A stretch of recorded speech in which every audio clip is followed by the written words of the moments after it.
Assalamualaikum warahmatullahi wabarakatuh. Kami dari kelas 64 Kejati 12. Di sini kami akan menjelaskan makalah yang kami buat, yaitu tentang PPH Pasal 21 pada Yayasan Bina Putra Raya. Sebelumnya perkenalkan, dengan saya Aurelia Susaryani dengan NIM 6423119, dan saya Nurul Hidayat Soliha dengan NIM 642300905. Saya Alfidi Fadilah dengan NIM 642340009. Nurul Fitriah dengan NIM 6423220. Dengan saya Mutia Rahman Sukasabila dengan NIM 6423008. Di sini saya akan membahas tentang pajak. Pajak adalah salah satu sumber pendapatan negara yang digunakan untuk membiayai pengeluaran pemerintah dan pembangunan nasional. Karena pajak memberikan kontribusi yang besar kepada pemerintah dan pembangunan, tetapi juga dapat berfungsi sebagai instrumen fiskal yang efektif untuk mengatur perekonomian Indonesia. Salah satu jenis pajak penghasilan yang menggunakan withholding system yaitu pajak penghasilan PPH Pasal 21. PPH Pasal 21 merupakan pajak berutang atas penghasilan yang menjadi kewajiban wajib pajak untuk membayarnya. Penghasilan yang dimaksud berupa gaji, tunjangan, dan pembayaran lain. Meninjau begitu pentingnya cara perhitungan, pemotongan, penyetoran, dan pelaporan pajak, penghasilan Pasal 21 yang baik dan benar atas pegawai tetap bagi perusahaan termasuk juga dalam hal pencatatan sebagai usaha menjalankan amanah kepercayaan yang diberikan negara kepada wajib pajak atas jenis penghasilan yang merupakan objek PPH. Di era digital seperti ini, kesalahan perhitungan karena human error seperti itu dapat dicegah dengan menggunakan aplikasi penghitung otomatis. Untuk mengantisipasi agar tidak terjadi kesalahan dalam perhitungan PPH Pasal 21 ataupun pembayaran gaji karyawan sebagai tim HR, Anda bisa menggunakan cara yang lebih mudah dengan software payroll Talenta. Adapun PPH Pasal 21 yaitu salah satu jenis pajak yang dikenakan atas penghasilan yang diterima oleh individu termasuk karyawan, pegawai, penerima pensiun, dan penerima penghasilan lainnya yang terkait dengan pekerjaan, jabatan, jasa, dan kegiatan tertentu. Pajak ini merupakan salah satu sumber pendapatan bagi negara dan merupakan bagian penting dalam sistem perpajakan Indonesia. PPH Pasal 21 dikenakan pada penghasilan yang diterima oleh individu dari berbagai jenis sumber, termasuk gaji, upah, honorarium, bonus, tunjangan, fasilitas, dan kompensasi lainnya yang diterima sebagai imbalan atas pekerjaan atau jasa yang dilakukan. Dalam hal ini, aturan perpajakan mengharuskan pemberi kerja atau pemberi penghasilan untuk memotong sebagian penghasilan yang diterima oleh karyawan atau penerima penghasilan lainnya untuk kemudian disetor kepada pemerintah sebagai pembayaran pajak.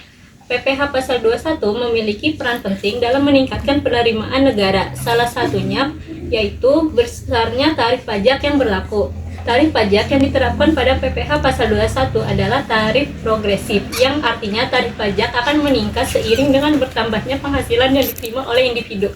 Selain itu, PPH Pasal 21 juga memberikan beberapa jenis keringanan pajak kepada beberapa kategori tertentu, seperti pekerja dengan status tertentu, pekerja berpenghasilan rendah, atau pekerja yang memenuhi syarat-syarat tertentu sesuai dengan ketentuan perundang-undangan yang berlaku.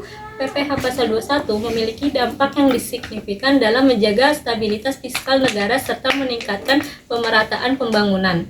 Melalui sistem pemotongan pajak ini, pemerintah dapat mengumpulkan dana yang cukup untuk mendukung berbagai kegiatan pembangunan dan pelayanan publik, seperti pendidikan, kesehatan, infrastruktur, dan perlindungan sosial. Subjek pajak atau wajib pajak PPH Pasal 21. Subjek pajak merupakan salah satu aspek penting dalam sistem perpajakan yang menetapkan siapa atau apa yang menjadi objek dari kewajiban pajak. Dalam konteks pajak penghasilan atau PPH Pasal 21, subjek pajak adalah individu atau entitas yang memiliki kewajiban untuk membayar pajak atas penghasilan yang diterimanya. Lebih mendalam tentang berbagai kategori subjek pajak serta jenis penghasilan yang menjadi objek pajak dalam kerangka PPH Pasal 21. Yang pertama ada pegawai, penerima gaji, upah, honorarium, tunjangan, dan pembayaran lain dalam bentuk gaji, upah,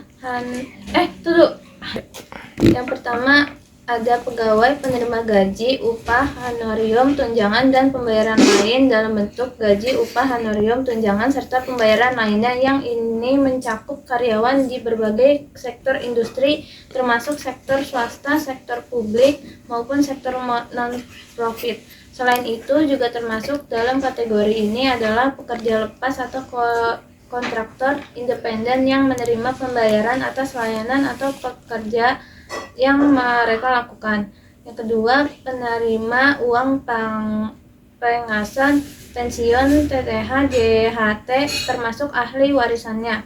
Individu yang menerima uang pengasan sebagai hasil dari pemutusan hubungan kerja, pensiun dari pekerjaan, atau manfaat pensiun dari program asuransi sosial seperti THT, tabungan hari tua, dan JHT atau jaminan hari tua, juga merupakan subjek pajak. Yang ketiga, bukan pegawai atau pekerja lepas, konsultan, dan lain-lain. Serta selain pegawai formal, subjek pajak juga mencakup individu yang bukan merupakan pegawai tetap suatu perusahaan atau lembaga. Yang keempat, anggota dewan, komisaris, pengawas yang tidak merangkap sebagai pegawai. Anggota dewan, komisaris, atau pengawas suatu perusahaan atau lembaga yang tidak memiliki status sebagai pegawai tetap juga menjadi subjek pajak. Yang kelima, mantan pegawai. Individu yang sudah tidak lagi bekerja sebagai pegawai tetapi masih menerima penghasilan dari pensiun, manfaat pensiun, atau pembayaran lain yang terkait dengan hubungan kerja masa lalu juga merupakan subjek pajak. Selanjutnya, objek pajak PPh pasal 21. Penghasilan yang dipotong PPh pasal 21 adalah 1. Penghasilan yang diterima atau diperoleh secara teratur berupa gaji, uang pensiun bulanan, upah, honorarium, termasuk untuk anggota dewan komisaris dan anggota dewan pengawas, premi bulanan, uang lembur, tunjangan termasuk tunjangan pajak, premi asuransi yang dibayar pemberi kerja, dan penghasilan teratur lainnya dengan nama apapun. Yang kedua, penghasilan yang diterima dan diperoleh secara tidak teratur yang berupa jasa produksi, tantiem, gratifikasi, tunjangan cuti, tunjangan hari raya, tunjangan tahun baru, bonus, premi tahunan, dan penghasilan sejenis lainnya yang sifatnya tidak lengkap yang biasanya dibayarkan sekali dalam setahun.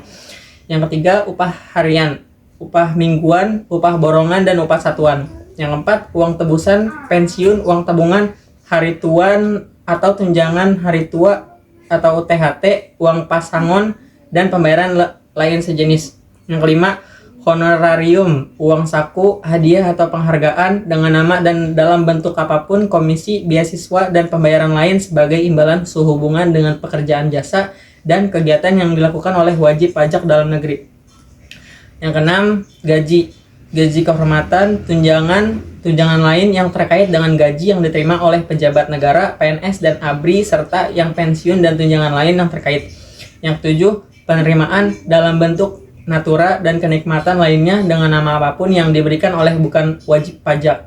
Yang kedelapan, imbalan dengan nama dan dalam bentuk apapun yang diterima atau yang diperoleh orang pribadi dengan 1. Status wajib pajak luar negeri sehubungan dengan pekerjaan, jasa, dan kegiatan atau sastrawan dan Wahyoni 2021. Selanjutnya, penghasilan tidak kena pajak atau PTKP PPh pasal 21. Penghasilan tidak kena pajak atau PTKP merupakan aspek penting dalam asisten pajak Indonesia, terutama terkait dengan pajak penghasilan pasal 21 atau PPh pasal 21. PTKP menentukan seberapa besar pendapatan seseorang yang tidak akan dikenakan pajak berdasarkan status pernikahan dan jumlah tanggungan yang dimiliki.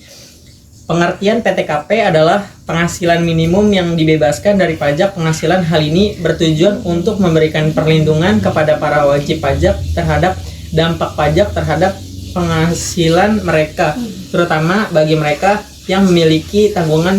PTKP ditetapkan berdasarkan status pernikahan dan jumlah tanggungan yang dimiliki oleh wajib pajak. Selanjutnya, PTKP terbaru menurut Undang-Undang HPP Nomor 7 Tahun 2021. Undang-Undang HPP Nomor 7 Tahun 2021 mengatur PTKP terbaru yang berlaku untuk tahun pajak tertentu. Berikut adalah rincian PTKP terbaru menurut undang-undang tersebut. 1. Wajib pajak kawin tanpa tanggungan PTKP sebesar 54 juta per tahun.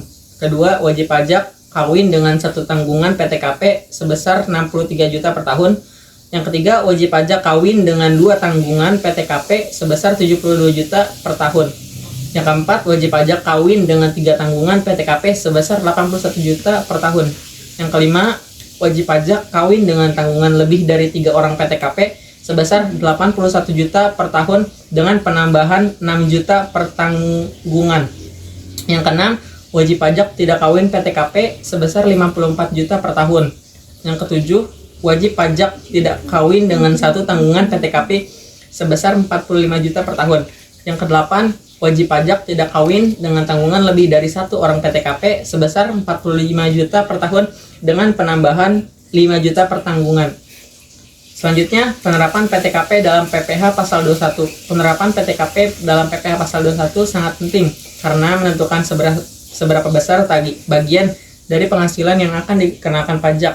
PPh pasal 21 merupakan pajak final yang dipotong oleh pemberi pekerja atau pihak yang membayar penghasilan kepada wajib pajak. PPh pasal 21 dihitung berdasarkan perbedaan antara penghasilan kena pajak. Jika penghasilan kena pajak lebih rendah dari PTKP, maka tidak ada pajak yang harus dibayar oleh wajib pajak. Namun, jika penghasilan kena pajak lebih dari PTKP, maka pajak akan dikenakan pada selisih tersebut. Selanjutnya, penyesuaian PTKP dalam perencanaan keuangan. Pengetahuan mengenai PTKP sangat penting dalam perencanaan keuangan pribadi maupun perusahaan. Mengetahui PTKP akan membantu wajib pajak untuk mengoptimalkan manfaat pajak yang diberikan oleh undang-undang. Misalnya, dengan memperhatikan batas-batas PTKP, seseorang dapat merencanakan pengeluaran atau investasi mereka sehingga penghasilan mereka tidak melebihi batas PTKP dan mengurangi kewajiban pajak yang harus mereka bayar. Selanjutnya, tarif PPh pasal 21. Tarif PPh pasal 21 adalah salah satu aspek kunci dalam sistem perpajakan Indonesia. Tarif ini menentukan persentase pajak yang harus dibayarkan oleh wajib pajak atas penghasilan mereka. Dalam konteks ini, UU HPP nomor 7 tahun 2021 menetapkan tarif PPh pasal 21 terbaru yang berlaku untuk penghasilan neto tertentu. A. Pengertian tarif PPh pasal 21. Tarif PPh pasal 21 adalah persentase pajak yang dikenakan pada penghasilan kena pajak yang dipotong oleh pemberi kerja atau pihak yang membayar penghasilan kepada wajib pajak. Tarif PPh pasal 21 terbaru menurut UU HPP nomor 7 tahun 2021. Yang pertama, rincian tarif PPh pasal 21 terbaru yang ditetapkan berdasarkan UU HPP nomor 7 tahun 2021 penghasilan neto sampai dengan 60 juta, tarif PPh 5%. Kedua, penghasilan neto di atas 60 juta sampai dengan 250 juta, tarif PPh 15%. Ketiga, penghasilan neto di atas 250 juta sampai dengan 500 juta, tarif PPh 25%. Keempat, penghasilan neto di atas 500 juta, tarif PPh 35%. C. Penerapan tarif PPh pasal 21 dalam praktik. Tarif PPh pasal 21 diterapkan pada penghasilan kena pajak yang diterima oleh wajib pajak dari pihak pemberi penghasilan. Pemberi penghasilan akan menghitung pajak yang harus dipotong berdasarkan tarif yang berlaku, kemudian memotongnya dari penghasilan bruto sebelum membayarkan kepada wajib pajak. D. Penyesuaian dalam perencanaan keuangan. Pemahaman tentang tarif PPh pasal 21 penting dalam perencanaan keuangan pribadi maupun perusahaan. Dengan mengetahui tarif yang berlaku, seseorang dapat memperkirakan berapa banyak pajak yang harus mereka bayarkan atau penghasilan mereka. Hal ini memungkinkan mereka untuk merencanakan keuangan mereka dengan lebih baik, seperti mengatur pengeluaran atau investasi agar tetap memenuhi kewajiban pajak yang ada. Kesimpulan dari makalah ini adalah pajak PPh pasal 21 adalah salah satu jenis pajak yang dikenakan atas penghasilan yang diterima oleh individu termasuk karyawan, pegawai, penerima pensiun, dan penerima penghasilan lainnya yang terkait dengan pekerjaan, jabatan, jasa, dan kegiatan tertentu. Pajak ini merupakan salah satu sumber pendapatan bagi negara dan merupakan bagian penting dalam sistem perpajakan Indonesia. PPh pasal 21 dikenakan pada penghasilan yang diterima oleh individu dari berbagai jenis sumber termasuk gaji, upah, honorarium, bonus, tunjangan, fasilitas, dan kompensasi lainnya yang diterima sebagai imbalan atas pekerjaan atau jasa yang dilakukan.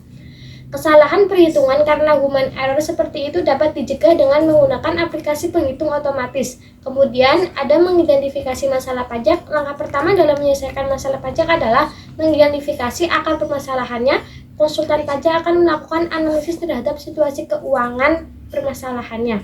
Rencana tindakan setelah masalah pajak teridentifikasi, konsultan pajak akan membantu Anda menyusun rencana tindakan yang terbaik untuk menyelesaikan masalah tersebut. Rencana ini dapat mencakup langkah-langkah seperti pengajuan pernyataan pajak yang diperbaiki, negosiasi dengan otoritas pajak atau pembayaran pajak yang tertunggak. Konsultan pajak akan memberikan saran dan panduan yang sesuai dengan situasi Anda. Negosiasi dengan otoritas pajak dapat menjadi langkah penting dalam menyelesaikan masalah pajak. Saran dari makalah ini adalah yang pertama ada pemahaman peraturan. Wajib pajak sebaiknya memahami secara mendalam peraturan perpajakan terkait PPh Pasal 21, termasuk tarif pajak, pengurangan yang diizinkan, dan prosedur pelaporan.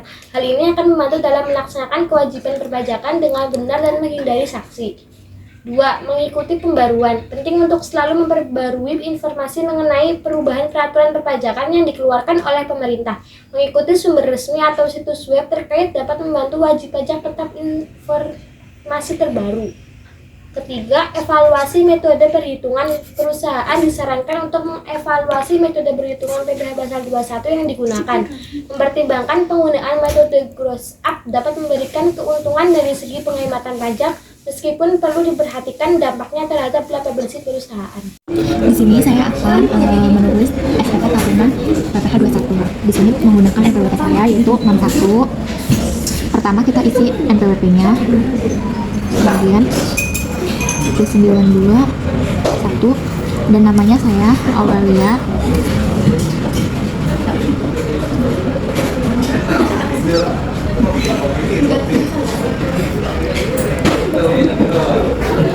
Oke, kemudian di sini ada pajak penghasilan. Yang pertama ada penghasilan bruto dalam negeri sehubungan dengan pekerjaan dan penghasilan neto dalam negeri lainnya. Di sini penghasilan brutonya ada 48 juta 75 170. 48 juta 170. Kemudian pengurangannya ada 3.286.080 rupiah didapat dari biaya jabatan pensiun ditambah iuran pensiun atau iuran THT, dan hasilnya 3 juta ini 3.286.082 ini berasal dari biaya jabatan pensiun ditambah iuran pensiun atau iuran THT atau JHT, dan hasilnya untuk jumlah pengurangan di sini. Kemudian yang untuk penghasilan tidak kena pajak di sini ada 54 juta. Kenapa? Karena penghasilan yang 54 juta ini masih yang di bawah 60 juta, menggunakan 54 juta karena nah, kemudian ada penghasilan kena pajaknya adalah 0. Penghasilan kena pajak,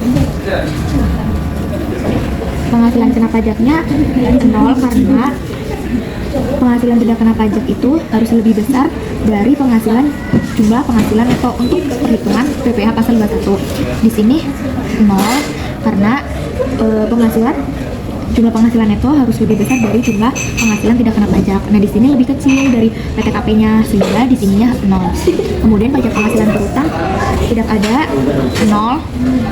Pajak penghasilan yang telah dipotong oleh pihak lain tidak ada 0. Kemudian pajak penghasilan yang harus dibayar sendiri atau pajak penghasilan yang lebih dipotong tidak ada juga 0. Dan untuk di penghasilan yang dikenakan PPh final dan yang dikecualikan dari objek pajak tidak ada di SPT ini juga.